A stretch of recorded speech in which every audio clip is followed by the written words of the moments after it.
तुमने अपनी बेटी का विवाह नरसिंह मेहता के पुत्र से संबंध बना दिया? बोले हाँ। बोले अरे नरसिंह मेहता तो ज्यादा संपन्न व्यक्ति नहीं है,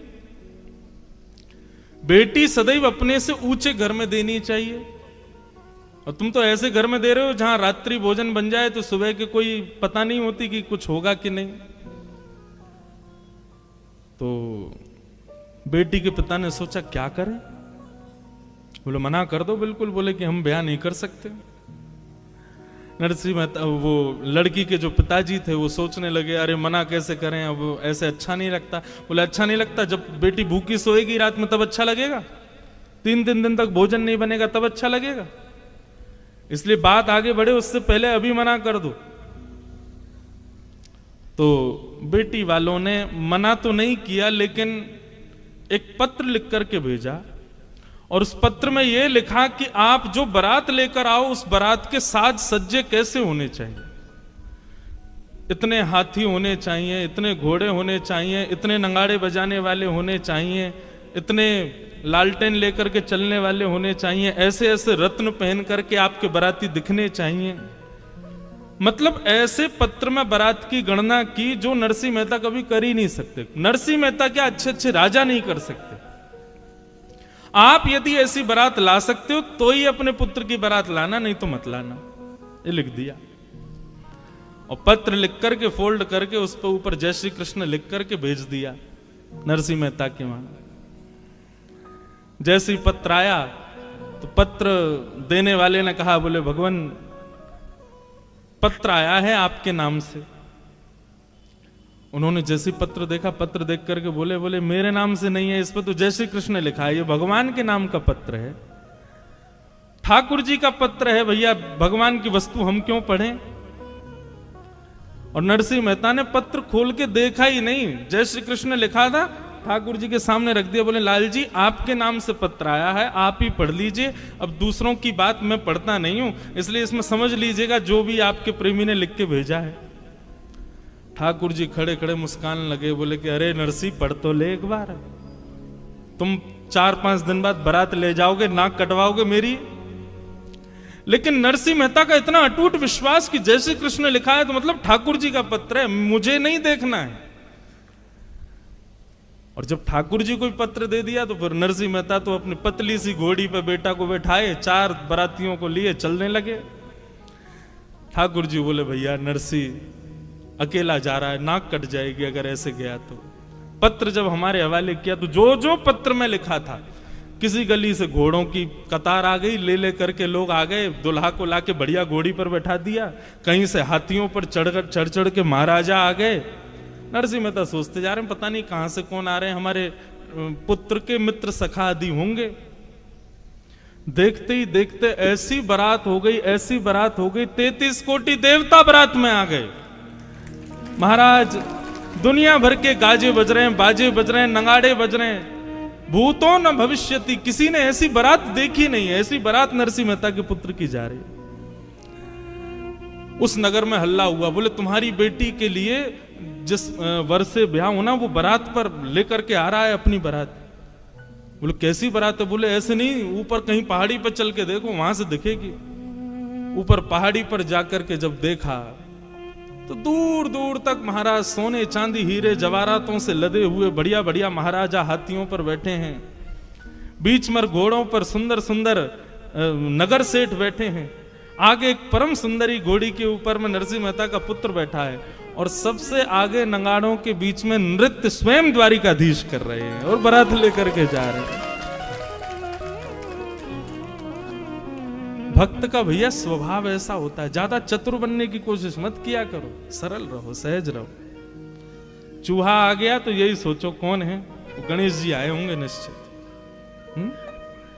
अभी बारिश पड़ जाए तो यही सोचना कथा सुनकर के देवता प्रसन्न हो रहे हैं, पुष्प वर्षा कर रहे हैं। चलते चलते गिर जाओ तो यही सोचना कोई बहुत बड़ी आपदा आने वाली थी, लेकिन ठाकुर जी ने केवल ठोकर लगवा दी।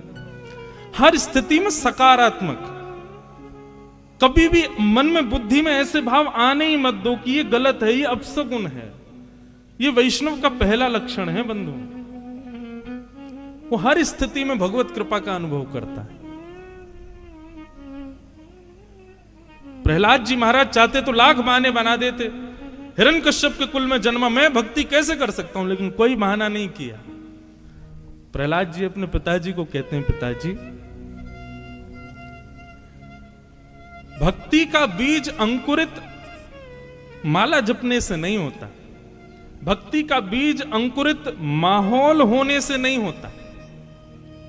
अब आप सब लोग यहां पर नाम गुणगान कर रहे हैं, तो कोई नास्तिक आएगा तो निश्चित है वो भी गा देगा आप सबके प्रभाव से। आप सब उठ के नाचने लगोगे तो जो कभी भगवान का नाम नहीं गाता वो भी आ गया तो वो भी नाच जाएगा। माहौल तो सब करा देता है, लेकिन बिना माहौल के ये होना बहुत बड़ी बात है। तो पिताजी माहौल से भक्ति नहीं आती, नाम जप करने से भक्ति नहीं आती। आदि आदि भाव बताते हुए प्रहलाद जी अंत में कहते हैं, तो बोले फिर तुम्हारे अंदर भक्ति का बीज आया कैसे? तब प्रहलाद जी कहते हैं, महीयसां पादरजोभिषेकम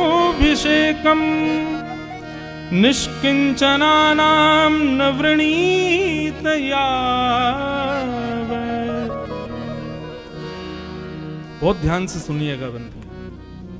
बोले पिताजी, निरंतर वैष्णव गुणानुवाद गाने वाले, निरंतर भगवत चर्चा करने वाले वैष्णवों की चरण रज की एक कृपा है कि मेरे अंदर भक्ति आई है। श्री गुरु चरण सरोज रज निज मन मुकुर सुधार, वर्णो रघुवर विमल यश जो दायक फल चार। सबको याद है हनुमान चालीसा, सबसे पहला वाक्य गोस्वामी जी क्या कह रहे हैं? श्री गुरु चरण सरोज रज निजमन मुकुर सुधार। अपने गुरु के चरण के रज के कण से मैंने अपनी मन बुद्धि को सुधारा है। और उसके बाद क्या हुआ? बोले वर्णौ रघुवर विमल यश जो दायक फल चाह। मेरी सामर्थ्य नहीं है, आपकी सामर्थ्य नहीं है कि आप यहां सत्संग में बैठे हो, मेरी सामर्थ्य नहीं कि मैं व्यासपीठ पर बैठ के बोल रहा हूं। और अगर आप अपनी सामर्थ्य मान रहे हो कि आप बैठे हो और मैं यहां से बोल रहा हूं, ऐसी सामर्थ्य मैं मान रहा हूं, तो आप और मैं, हम दोनों ही एक प्रकार से बाल बुद्धि हैं। यह हमारी मूर्खता होगी। आपकी और मेरी सामर्थ्य नहीं है कि हम एक शब्द भी सुन सकें, एक बार भी श्री राधा मुख से कह सकें, एक बार भी वृंदावन जा सकें या वृंदावन का स्मरण कर सकें। ये सब हम कर रहे हैं, निश्चित ही हमारे गुरुदेव की हम पर कृपा है। प्रहलाद जी कह रहे हैं, हिरण्यकश्यप बोले तुझ पे गुरुदेव की कृपा कब हो गई और यहां कौन से गुरु आ गए? तो प्रहलाद जी ने सारे वेद खोल दिए। बोले पिताजी, आप तो गए थे अमर होने के लिए हिमालय पर, उस समय मां को मारने के लिए राक्षस आए थे, उस समय मैं गर्भ में था।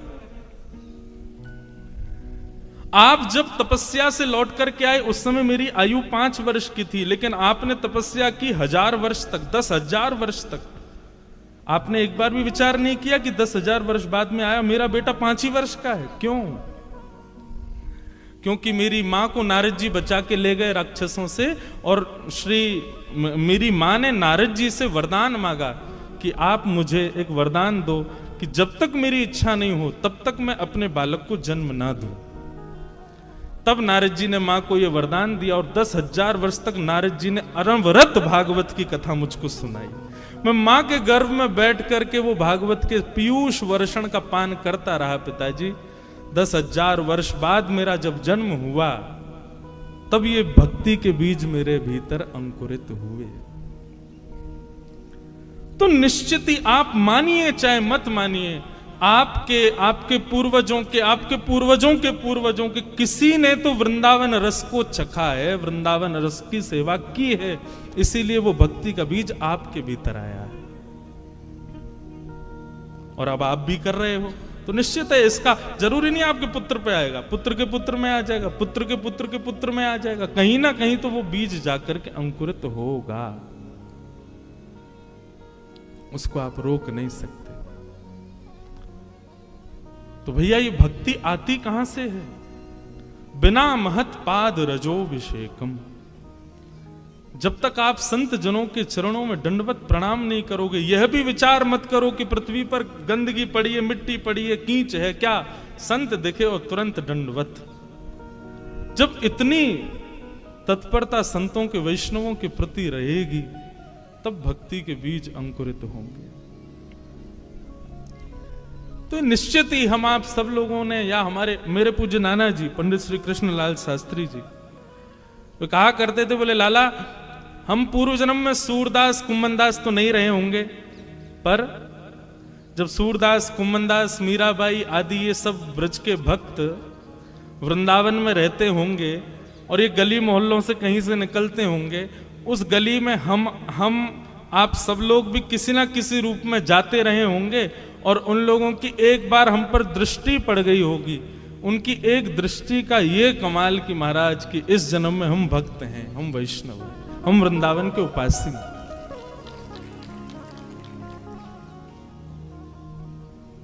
एक गुरुवाणी सुन रहा था मैं, चरण कमल तेरे धोए धोए पीवा मेरे, सदगुरु दीन दयाल। क्यों?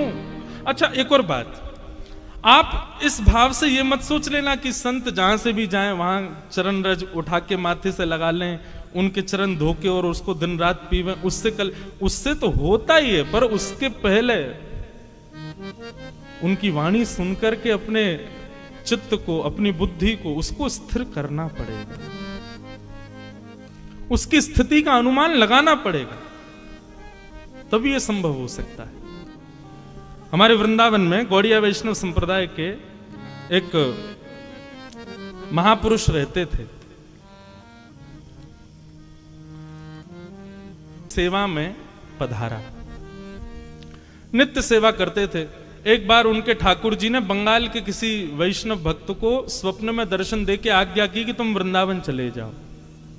बंधुओं एक मेरी बात बहुत ध्यान से सुनो, ठाकुर जी का जब अनुग्रह होता है तो सबसे पहले ठाकुर जी स्वप्न में दिखेंगे। भगवत दर्शन ऐसे नहीं होगा स्पष्ट ठाकुर जी प्रकट हो गए, दिख गए, चल रहे फिर रहे हैं, दिख रहे हैं हमको, ऐसा नहीं। ठाकुर जी सबसे पहले स्वप्न में दर्शन देंगे, और स्वप्न में भी प्रत्यक्ष नहीं दिखेंगे। ठाकुर जी की कोई ना कोई अंग का दर्शन होगा, ठाकुर जी की कोई ना कोई वस्तु का दर्शन, वंशी दिख जाएगी, मोर मुकुट दिखेगा, ठाकुर जी की पीली पीतांबरी दिखेगी। रात्रि में सोते सोते ऐसा लगेगा मानो चंदन की सुगंधी आ रही हो, केसर की सुगंधी आ रही हो, ऐसे ऐसे अनुभव ठाकुर जी कराते हैं। स्वप्न दर्शन सबसे पहला। हमारी एक बात मान लीजिएगा, स्वप्न में कभी ठाकुर जी दिख जाएं, कभी किसी को बताइएगा मत। प्रेम को और रत्न को दोनों को गोपनीय रखना चाहिए।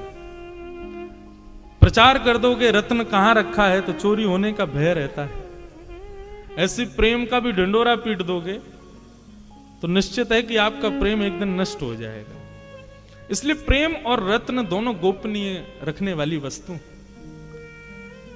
तो भगवत कभी दर्शन स्वप्न में हो या कोई अनुभव कभी भी हो तो कभी किसी से कहना नहीं। हाँ, कभी ऐसा लग रहा हो कि किसी की भक्ति में विश्वास जग जाएगा मेरे बताने से, तो कह देना, लेकिन बहुत सकुचा के संकेत में कहना, ज्यादा मत बोल देना। तो स्वप्न में ठाकुर जी दिखते हैं, स्वप्न के बाद प्रतीक्षा करो कि अब जागृत अवस्था में उनका अनुभव होगा। आप जहां बैठे हो ऐसा लगेगा ठाकुर जी यहीं विराज रहे थे, आपको ऐसा लगेगा ठाकुर जी ने कोई अनुग्रह किया, कोई कृपा की है। तो पहला स्वप्न दर्शन, दूसरा अनुभव दर्शन, और तीसरा होगा प्रत्यक्ष दर्शन। ठाकुर जी दिखे ही जाएंगे, सामने ही खड़े हो जाएंगे। बहुत लंबी